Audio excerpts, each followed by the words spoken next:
What kinds of evidence do scholars look for when trying to establish probabilities in the past? Well, the best kind of evidence, of course, consists of contemporary accounts, people who were close to the time of the events themselves.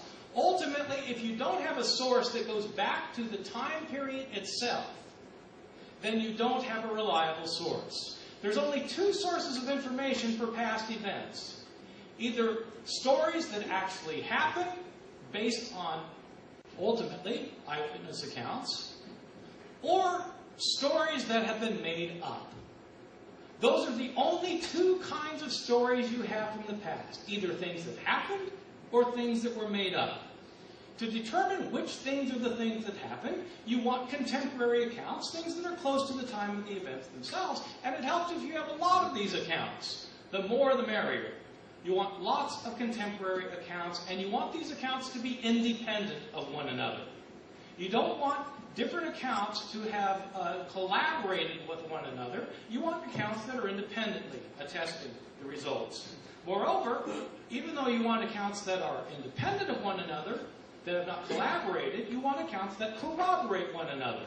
Accounts that are consistent in what they have to say about the subject. Moreover, finally, you want sources that are not biased toward the subject matter. You want accounts that are disinterested. You want lots of them. You want them independent of one another, yet you want them to be consistent with one another. What do we have with the Gospels of the New Testament? Well, unfortunately, we're not as well off as we would like to be. He said that there are a sort of wish list that he would offer for historical sources, and that the Gospels are not as good as we would want. Well, let me simply say that this wish list is so idealistic as to be practically irrelevant to the work of the practicing historian. The only purpose that it serves is the psychological purpose of setting the bar so unrealistically high that the Gospels appear to fall short by comparison. In fact, however, no sources for ancient history measure up to this wish list. And the New Testament documents, I think, do fulfill 4 out of the 6 in his list unproblematically, and the other 2 partially. So the real question is, not are they as good as we would like, but are they good enough to establish those 4 facts? And they certainly are. First, Bill makes dubious use of modern authorities. Bill constantly quotes modern scholars as if somehow that constitutes evidence for his point of view. As Bill himself knows, the fact that the majority of New Testament scholars would agree with his 4 points is not proof that they are right. For one thing, the majority of New Testament scholars are believers in the New Testament. That is, they're theologically committed to the text. So of course they agree on these points. I should note that the majority of historians do not agree with Bill's conclusions. Does that make those conclusions wrong? No, it simply means that his conclusions are not persuasive to most historians. Having said that, I'm surprised by some of these so-called authorities that Bill cites.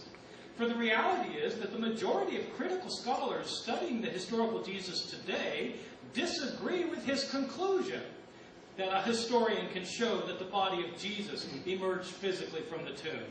Bill might find that surprising, but that would be because of the context he works in, a conservative evangelical seminary. In that environment, what he's propounding is what everyone believes. But it's striking that even some of his own key authorities don't agree. He quotes a number of scholars whom I consider to be friends and acquaintances, and I can tell you, they don't agree with his views. Does that make him wrong? No, it simply means that his impressive recounting of scholarly opinion is slanted, lopsided, and fails to tell the real story, which is that he represents a minority opinion. Now, in that last speech, I think we heard a great deal of bluster, but there was, I think, a marked note of absence, or of substance. Let me turn first to that first contention about the 4 facts: the burial, the empty tomb, the appearances, and the origin of the Christian faith. Now here, Dr. Ehrman says, I have dubious use of modern authorities.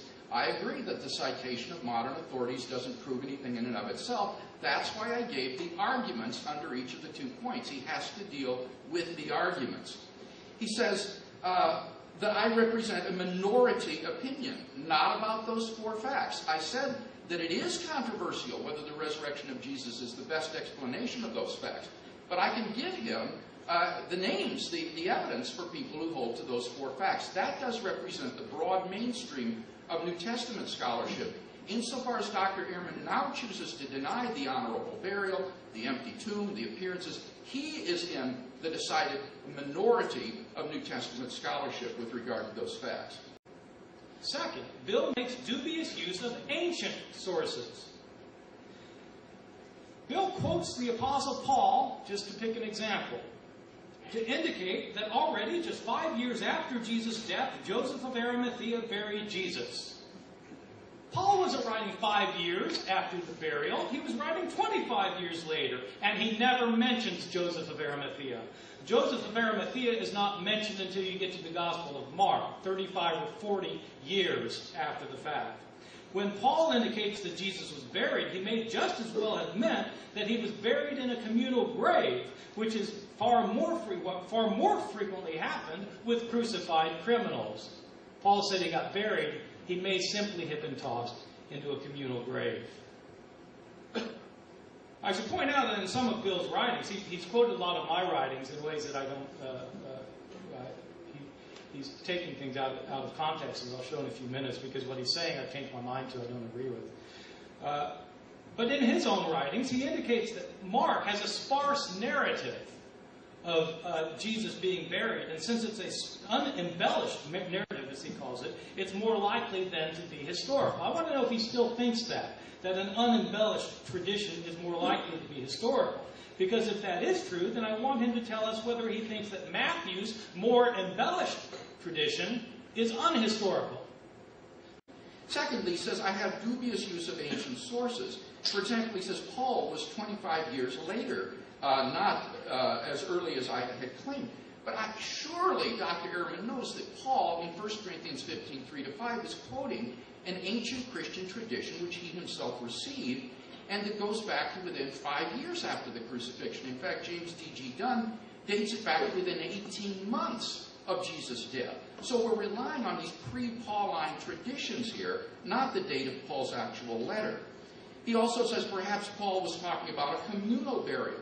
Not when you look at that 4-line formula in 1 Corinthians 15. It is like an outline of the events of the death of Jesus, the burial by Joseph of Arimathea, the empty tomb, and then the appearance narratives, compared to the Acts on the one hand of the apostles and the Gospels on the other hand. This summary in 1 Corinthians 15 is like an outline of that, which includes as the second line, Joseph's burial of Jesus in the tomb.